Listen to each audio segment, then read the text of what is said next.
Hello everyone, I'm at our Vancouver retrofit. We are currently digging up around the foundation. Why? Because the homeowners have decided now's the time to redo the drain tile, and I'm so glad they did. I'll tell you why. Well, here's our foundation wall. Down here we have our footings. Our drain tile has to run beside the footings. Well, what was there originally? Well, it was built with clay drain tile. Is clay drain tile fantastic? Don't love it. It just gets clogged up. In the last 50 years, it was replaced with Big O. This is Big O. I hate this stuff. Why? Well, it gets crushed. It traps, it's crushed, traps debris.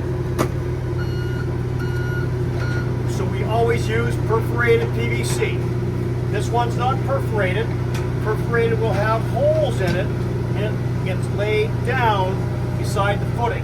All going to be covered, and then crushed rock will surround all of that. Any water that comes near the house goes straight down the drain tile, and you can see what we have. We're uncovering right now. There's the top pipe is the rainwater leader, bottom is Big O, and we're getting that crap out of here.